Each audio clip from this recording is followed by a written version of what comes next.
Good morning, everyone. Welcome to the First Unitarian Church of Providence, where we love beyond belief.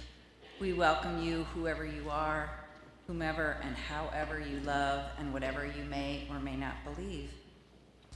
My name is Cynthia Rosengard, and I will be your worship associate today. We are delighted to welcome once again Nirmal Chandrarachna, a musician and composer with a passion for nurturing connection to spirit, community, and one's deeper self through music. Nirmal majored in music at Brown and went on to receive a master's in music from the San Francisco Conservatory of Music. He uses voice, cello, and various Indian instruments to create music for communal meditation and kirtan, which is a style of Vedic chant that we will be doing today.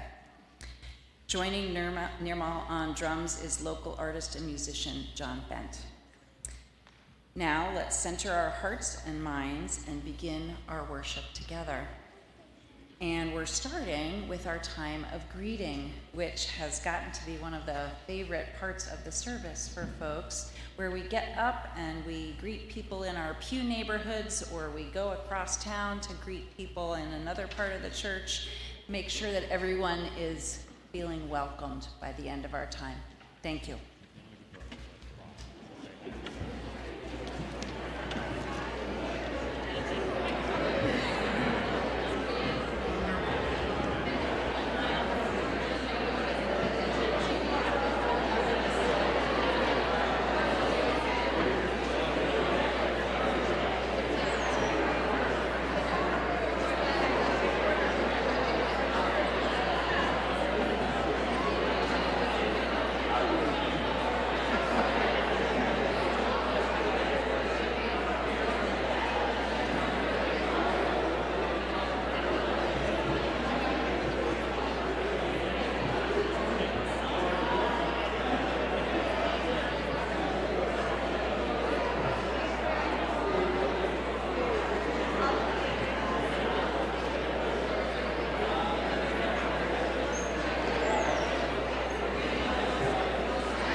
Before we all sit down, that we turn to our friends at home on YouTube and greet them as well. Thank you.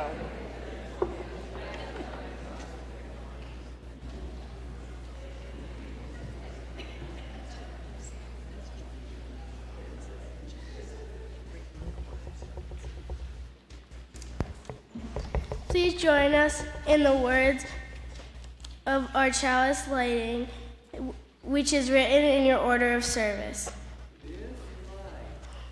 This light also burns in our hearts, and it lights the way towards harmony, justice, and hope for all.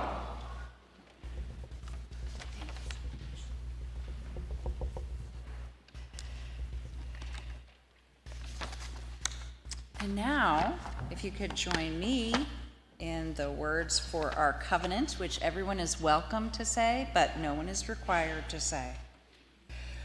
We, the members of the First Unitarian Church of Providence, with respect for the worth and dignity of each person, with wonder at the light we know by many names, and with gratitude for our deep connection to each other and to the larger web of existence, covenant to walk together in our search for truth, seeking the paths of wisdom, compassion, and justice.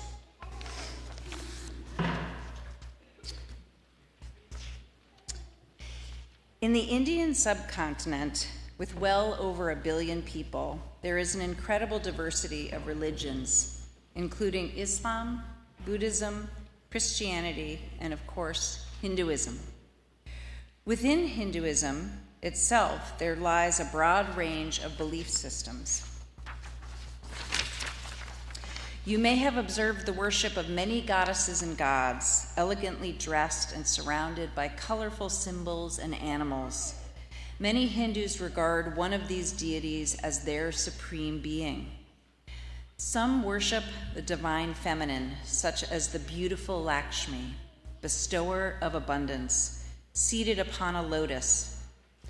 Others, the blue-skinned shepherd Krishna, the divine lover, playing his flute in the countryside. Others believe in a common unifying spirit, a non-dual perspective that contains all the others. Amid the many points of view, there stand out some common practices and ideas. Many Hindus express their belief in the form of mantras. A mantra is a prayer, most often in the ancient language of Sanskrit, a language that is still alive today. They are known to have strong vibrational qualities, and some are even considered the sound form of the deities themselves. There is a practice of singing them together as a community called kirtan, which means praise, and we'll have a chance to sing kirtan today.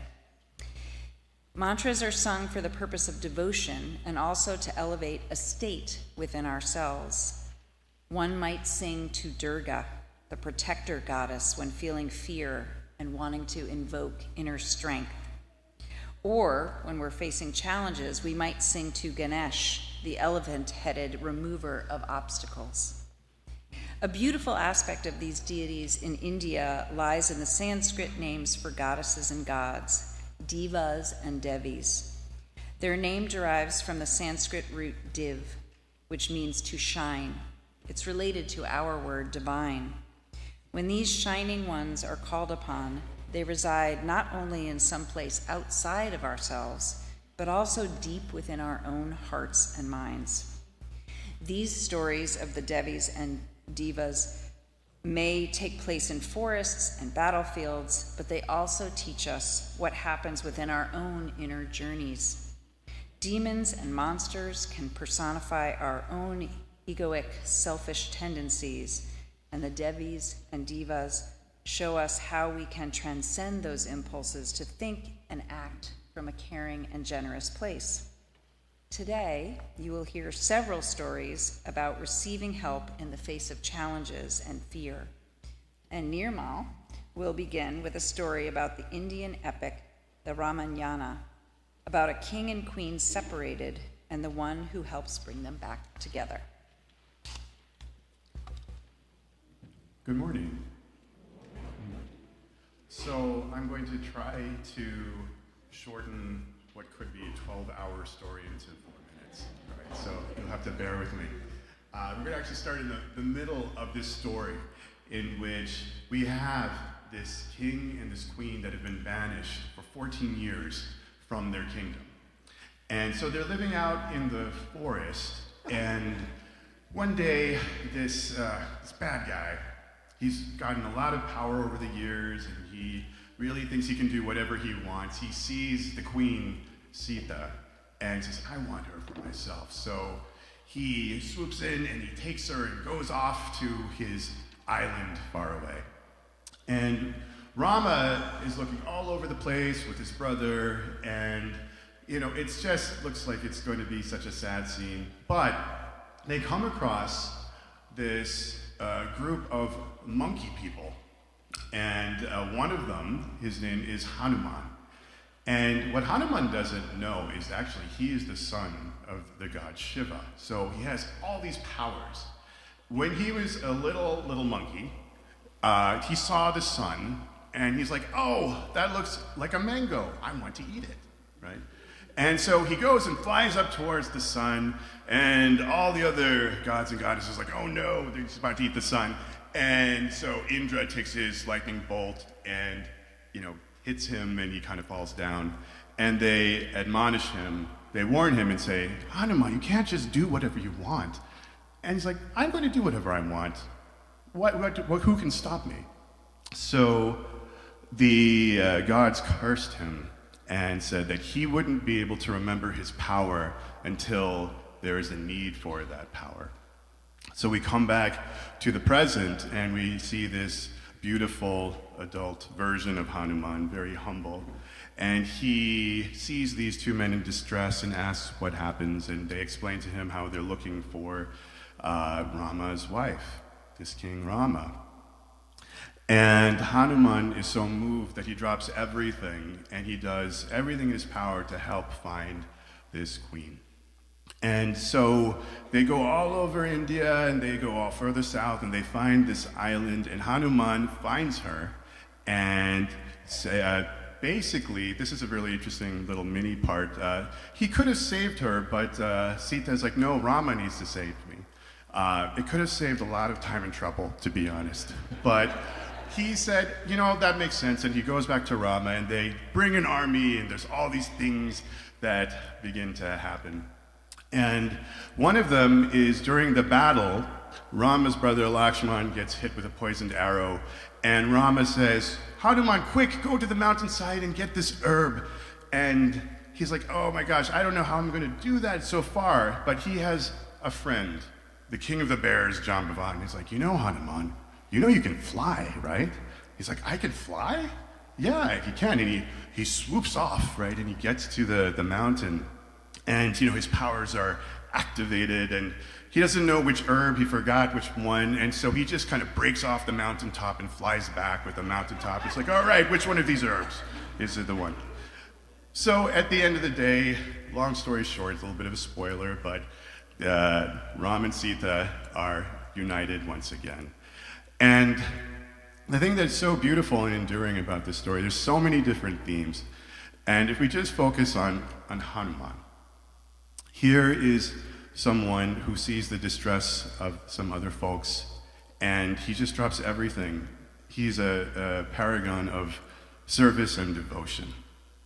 And it's just really such a beautiful, unique thing for, to have, a deity be the god of service and devotion in India. And the other thing that I do find really beautiful is that, that he has somebody to help remind him of his own powers. It's nice that we can be able to do that for each other.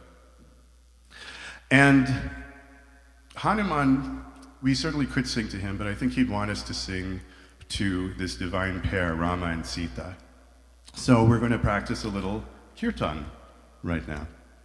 So kirtan is a practice of call and response singing in this language of Sanskrit. And so we're going to begin with, in the order service, you have those words, and it is Shri Ram, Jai Ram, Jai Jai Ram. Shri Ram, Jai Ram, Jai Jai Ram. So Ram is the name of our king. Jai means victory. Shri is the divine feminine. It could also mean blessed. And then the second part is Sitaram, Sitaram, Sitaram, Sitaram, which are the name of the queen and the king of this. And we have our wonderful chorus here who's going to be singing the response. So when they sing, you're invited to sing as well. All right? So I'll sing, and then you sing. And it's like Simon Says. All right?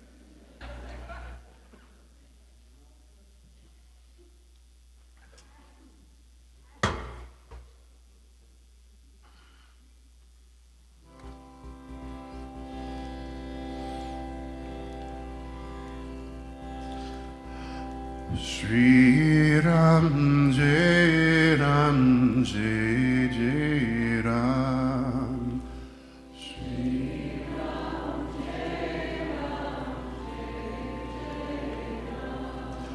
Shri Ram Jai Ram Jai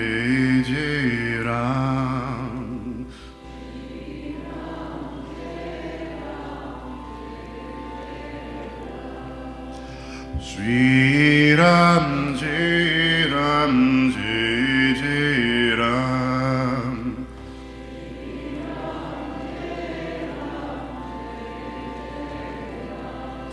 Shri Ram Jai Ram Jai Jai Ram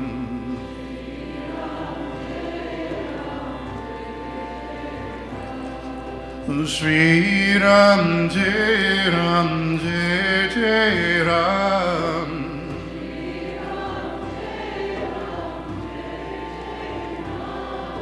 Shri Ram Jai Ram Jai Jai Ram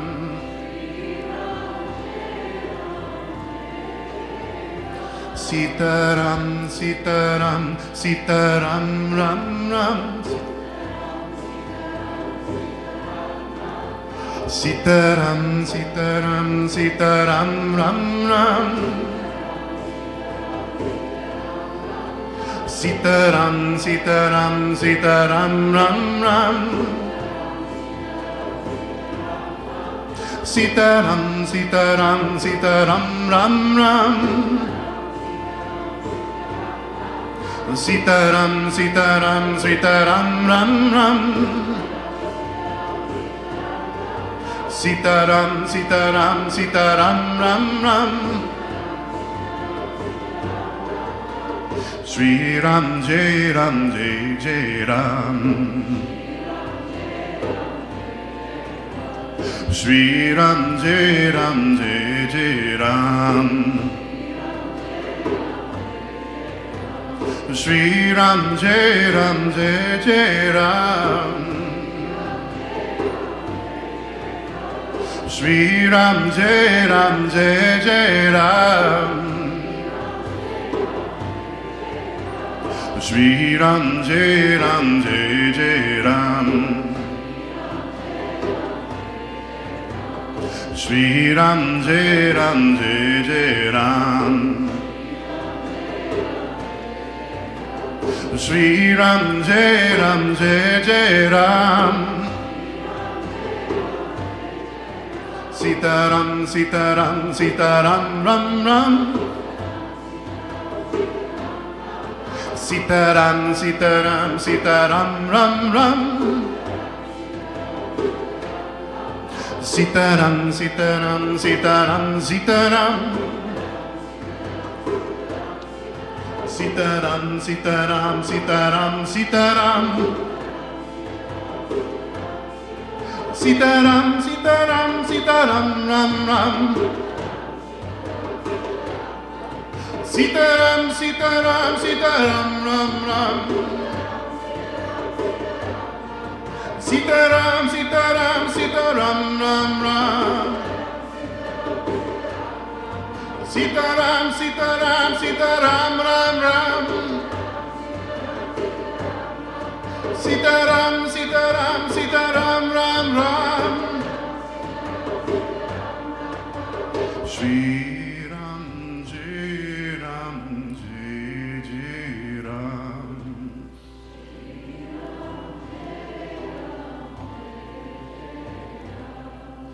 Shri Ram Jai Ram Jai Jai Ram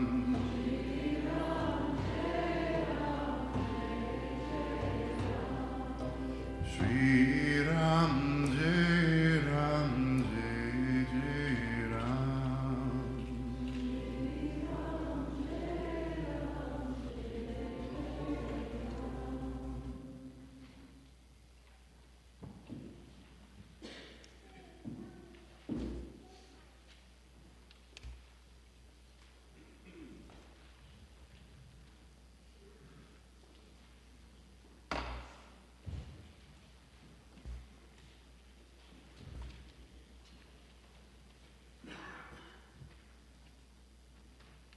Ganesh is one of the most beloved divinatives in South Asia. He has an elephant head with a broken tusk and a large belly, largely due to the huge bowl of sweets in front of him. His parents are the divine couple Shiva and Parvati. Despite his adorable appearance, Ganesh is known for his quick thinking and power to remove obstacles. The following story displays his talents. Once upon a time, a revered sage paid a visit to the divine couple Shiva and Parvati. During his visit, he presented Parvati with a unique mango, claiming that whoever consumed it would gain an extraordinary quality and powers. Being the loving mother she is, Parvati wished to share the special fruit between both her two sons, Ganesh and Skanda. The sage warned that the mango could only be consumed by one person, prompting them to organize a contest between the two brothers. The challenge was set. Each had to circle the world 3 times, and the one who returned first would be declared the winner. Eager to claim the mango, Skanda swiftly mounted his peacock and soared into the skies, completing 3 rounds. Meanwhile, Ganesh sat down and thought about his approach. Suddenly, inspiration struck him. He stood up and happily began walking around his seated parents, Shiva and Parvati, completing 3 rounds. When Ganesh finished, he humbly claimed his reward. Perplexed, Shiva and Parvati reminded him that the competition was to encircle the entire world 3 times. In response, Ganesh, with a wise smile, declared that his parents are his world by encircling them. He indeed completed 3 rounds of his world. How could a parent argue with that logic? Thus he emerged as the victor in the competition of devotion and wisdom. Upon Skanda's triumphant return, exceptions of victory filled the air. With his peacock, he had swiftly traversed the world with confidence of winning the divine mango. However, as he approached Shiva and Parvati, the atmosphere shifted. The revelation that Ganesh was declared the winner, not due to physical prowess, but through a profound display of devotion, left everyone in awe. Skanda, known for his valor, graciously acknowledged the wisdom of Ganesh, recognizing the unique and sacred bond that had unfolded the competition. The 2 brothers embraced, and as all was well. Ganesh's cleverness and devotion emerged the victorious, emphasizing that the greatest victories are often achieved through creativity and devotion.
we will hear the joys and sorrows that we have carried with us in our hearts in this beloved community. Starting with a candle of sorrow and sympathy from the pastoral care team. You may or may not have heard that Catherine Alquist, died on Friday morning. Phone calls aren't really the way to go, but the address is in the directory, and I'm sure cards would be lovely. We will certainly let you know as details about memorials and whatnot become available. Your prayers are greatly appreciated, and a lot of you are obviously responding already to this news. From Anonymous, a candle of remembrance for Kathy Alquist, all our thoughts to her family. From Anne and Sarah, remembering Catherine Alquist. After a valiant fight against cancer, she died on Friday, surrounded by her family. Kathy was a beloved kindergarten Sunday school teacher and knitting club founder. To know Kathy was to love her. She will be missed. From Anonymous, a candle of gratitude for Kathy Alquist for all she gave to us and love and sympathy to her family.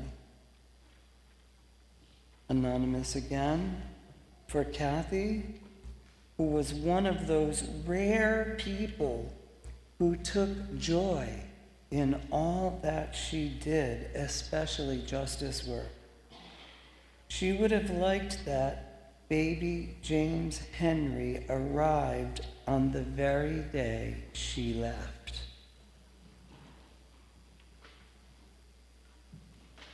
From Judy Ortman, this candle is lit with deep sadness at the passing of Catherine Alquist.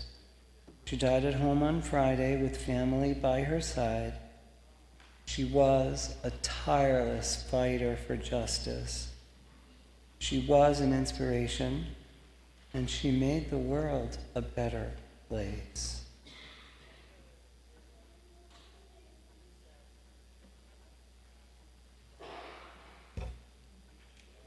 A candle of, well, this is a mixed candle.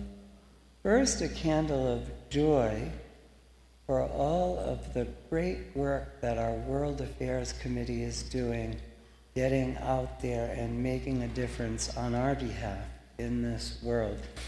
If you want to honor Kathy, you know she would have been all over something like this. You've heard that ICE remains unchecked in its powers and its behaviors. Next week, we were going to have a letter writing campaign to the Rhode Island Chief Justice, but because he reacted to ICE's latest escapades, we're doing that letter writing campaign today, right after church, in the atrium. There will be tables set up, and you are all invited and welcome to show your concern for this outrageous behavior.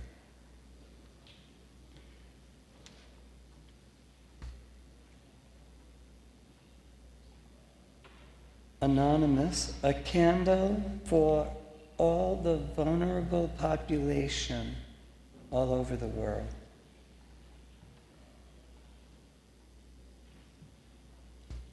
You know, it's not very often that you come to greet people at church and you see a whole family sitting in one pew. It's Jill's 80th birthday today. Happy birthday, Jill. Right over there with the whole family. A candle of great joy for your being here. Another candle of great joy from me. I asked you all to fill bags, food bags for the food share program. I asked you for 200 of them. God, you went well over the mark. I cannot thank you enough. In fact, the food share program ran out of food by 3 o'clock, and they normally go till 5. They ran out by 3 o'clock, and we were able to give double bags of the stuff you brought to at least tide them over for the holiday. From the bottom of my heart, thank you, and the small group ministry program also thanks you.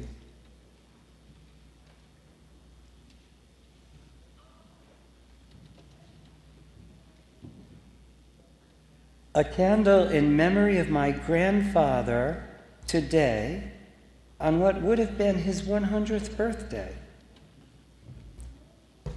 From Tamara Barney, a candle of joy for my daughter Jordan, who celebrated her 25th birthday this week. Happy birthday, Jordan. A candle of joy for the wedding celebration of Dave and Susie. May they greet laughter, life, and love with open minds and hearts. And anonymous, my basketball league won, I think it says they won 3-1, and my dad was the coach. Here we go. Joy all around.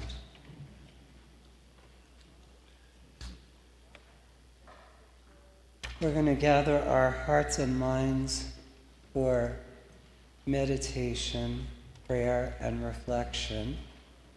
I thought you might need something to do, so I decided to go with a responsive reading from our gray hymnal. It'll be number 442 if you want to get that ready. I am going to read the regular type, and you're going to read the italicized type. Remember, after the reflection, which is your time of personal reflection, but if you've lost someone this year and you want to stand or raise your hand, we can honor them in silent tribute together. And before all that, please take a deep breath with me.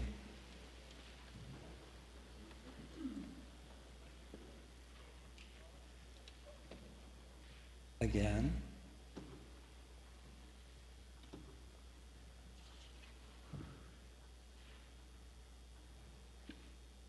One more.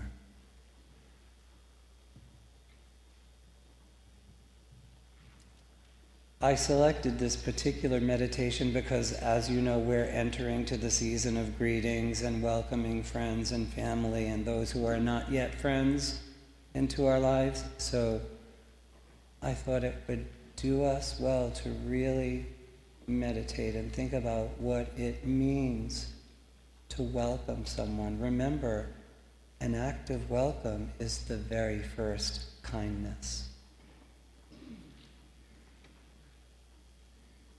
We bid you welcome who come with weary spirit seeking rest.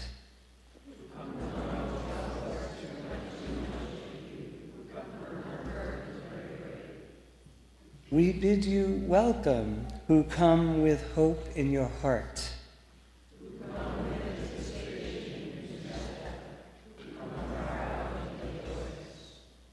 We bid you welcome who are seekers of truth.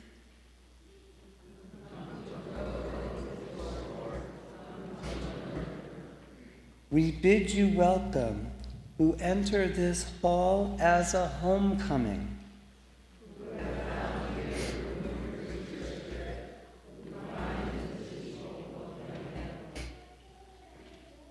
Whoever you are, whatever you are, whomever you love, no matter your state of neurodiversity, no matter your gender expression, wherever you are on your journey,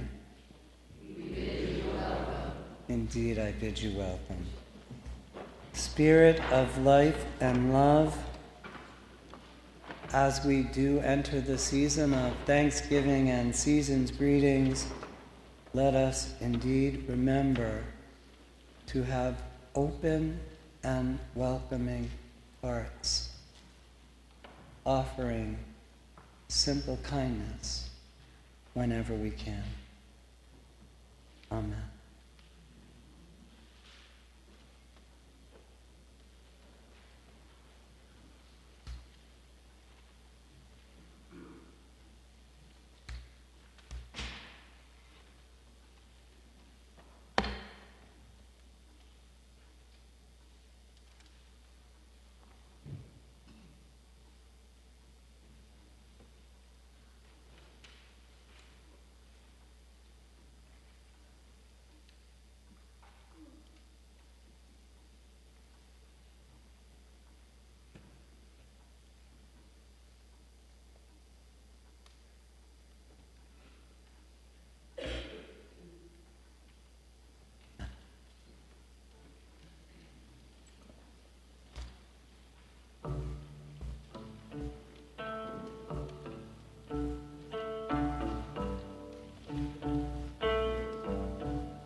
The Indian goddess Durga is fascinating to behold. She sits atop a lion, radiant and fearless, inspiring all who seek protection and strength. In each of her 8 arms, she holds a different weapon, ready for anything that comes her way. However, Durga was not known to the other gods and goddesses until she was needed desperately. Long ago lived a demon with a buffalo's head named Mahishasura. As he grew, his strength and his ambition was consumed by a desire to conquer the 3 worlds and become the most powerful being. To achieve his dream, the buffalo demon turned his devotion to Brahma, the creator, who could grant wishes of immense power. Brahma, impressed with his devotion, appeared before him and asked him what he wished. Driven by arrogance, Mahishasura asked for immortality, wanting to become unbeatable. But Brahma, ever the wise god, explained that no one, not even gods or demons, could be unconquerable. It's the natural law of the universe. So Mahishasura thought he could outwit Brahma, and in his arrogance, he requested another wish. He asked that no male god, demon, or being would be able to kill him, but if he had to be killed, it would be at the hands of a female being. A request that stemmed from his belief that no one of the feminine persuasion could ever match his strength. Lord Brahma granted this wish, and with this boon, Mahishasura's ego swelled. Armed with this sense of invulnerability, Mahishasura launched an all-out war. Indra, the king of the celestial abodes, was dethroned, and all the gods and goddesses were driven out of their celestial homes. There was no one left to challenge his reign, or so he thought. The male gods, defeated and desperate, sat in a circle and focused their divine energies on the center. Suddenly, a burst of light emerged and a radiant goddess stepped forward. Her name is Durga, the Divine Mother. Her beauty was breathtaking, but her strength was unparalleled. As she emerged, each god offered her a weapon, ensuring that she was armed with the best weapons to take on Mahishasura. Shiva gifted her the trident, Vishnu gave her a discus, and the other gods gave her a different prized possession imbued with their powers, so that each of her 8 arms was brandishing one of their gifts. Setting off, seated atop her devoted lion, Durga set off to face Mahishasura. Her form emanated divine light and power, shaking the mountains and stirring the oceans. What followed was a battle that shook the celestial abodes. Mahishasura, confident that no woman could ever defeat him, sent his vast army of demons to face goddess Durga. But Durga, armed with the blessings and weapons of the gods, took on the entire demon army with unmatched strength. For 9 long days, the battle raged. On the 10th day, Durga defeated the buffalo demon, bringing an end to his reign of terror. With this, good triumphed over evil, and peace was restored to the universe. The gods brought the exhausted Durga home, tended to her wounds, and sang her praises, and all was well with the world.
Now is the time in our service where we have our offertory.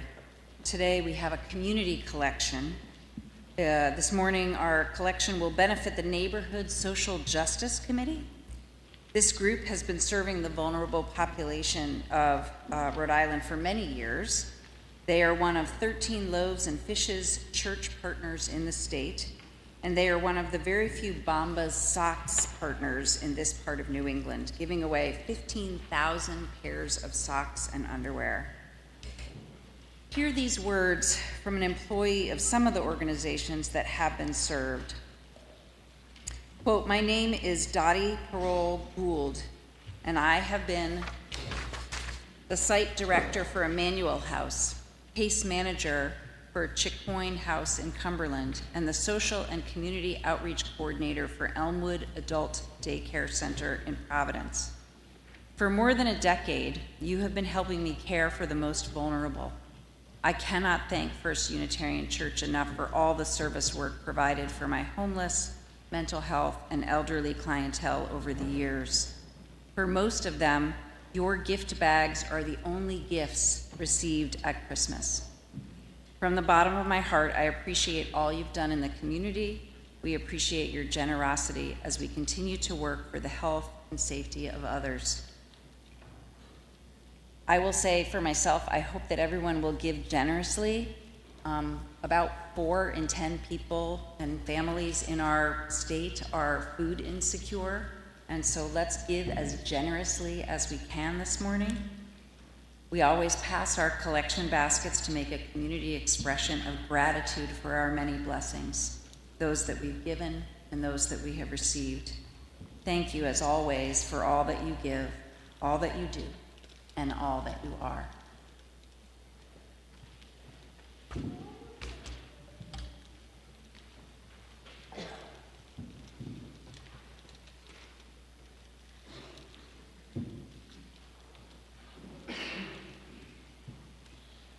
So you're invited to sing another kirtan. Loka samasta sukhino bhavantu. Means the entire world be happy. Beautiful sentiment. Here, let's just practice the words one time before we, a couple times. So it's Loka, Samasta, Sukhino, Bhavantu. Beautiful.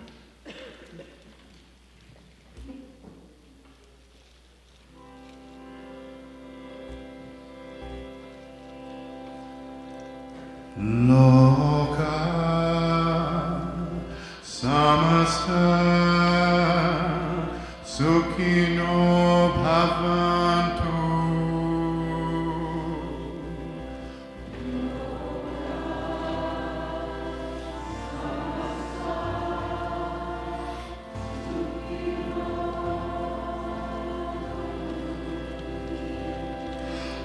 Loka samasta sukhino bhavantu.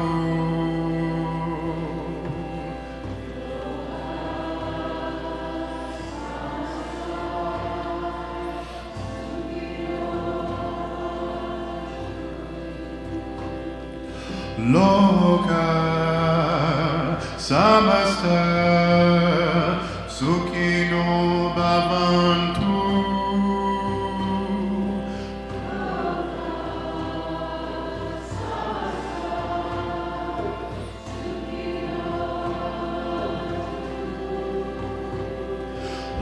Loka samasta sukhino bhavantu.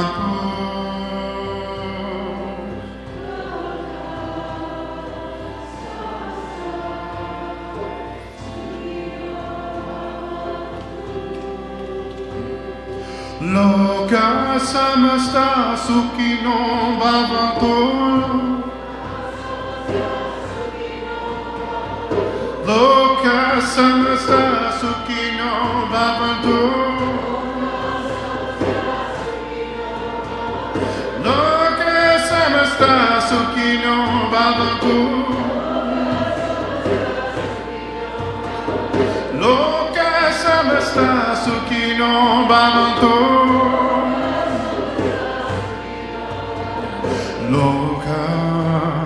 samasta sukhino bhavantu.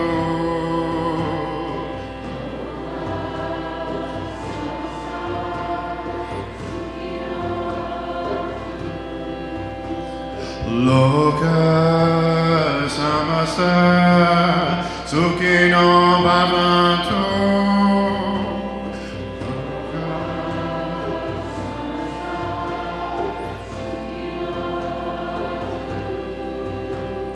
Loka samasta sukhino bhavantu.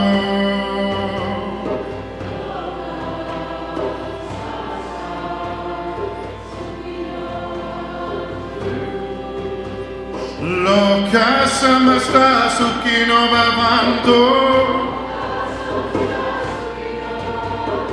Loka samasta sukhino bhavantu. Loka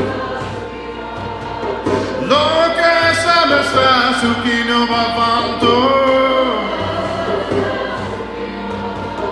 Loka samasta sukhino bhavantu. Loka samasta sukhino bhavantu. Loka samasta sukhino bhavantu. Loka samasta sukhino bhavantu. Loka samasta sukhino bhavantu. Loka samasta sukhino bhavantu.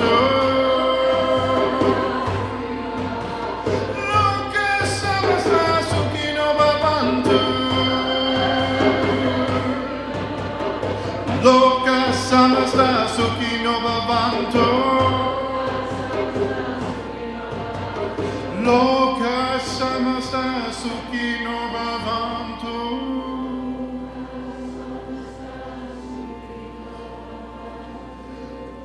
Loka samasta sukhino bhavantu.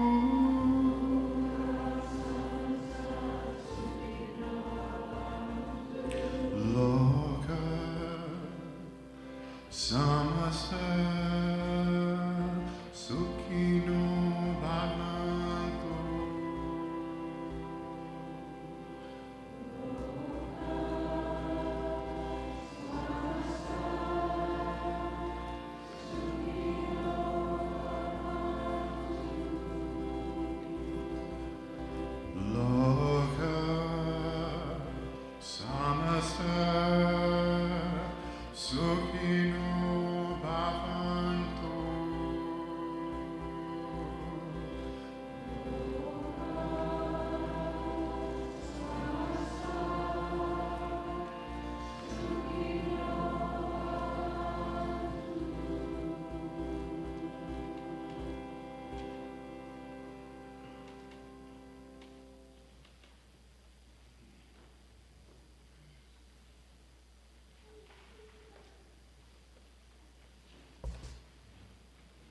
Here are the invitations for this week. The next Path to Membership class is forming, scheduled for December 13 and 14.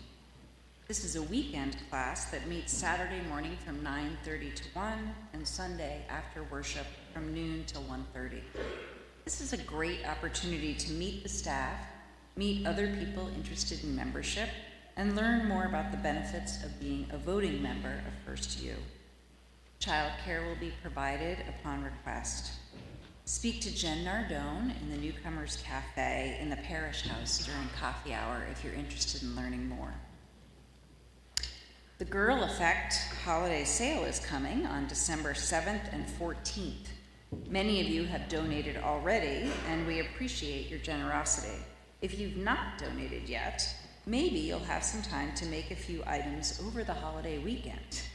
Either way, please bring your items to the church by November 30th, and as always, the funds raised will help finance high school tuition for girls in Kenya and Guatemala.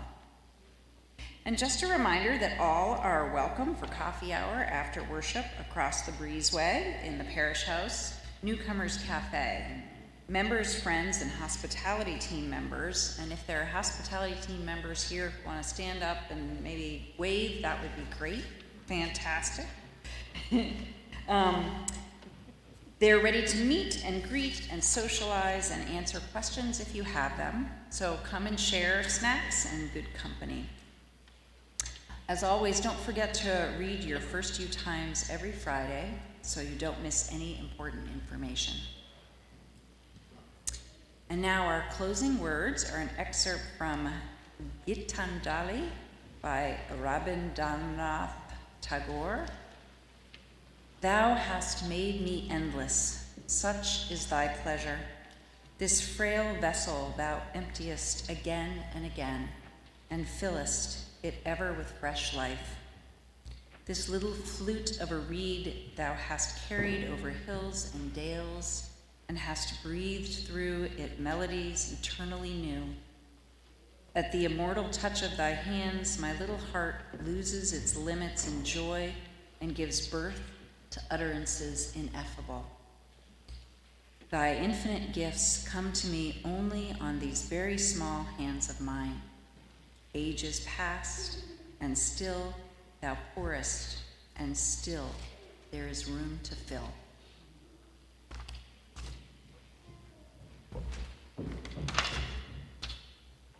Please join us in saying our chalice extinguishing, which is in your order of service. We carry the flame of peace and love and hope until we meet again.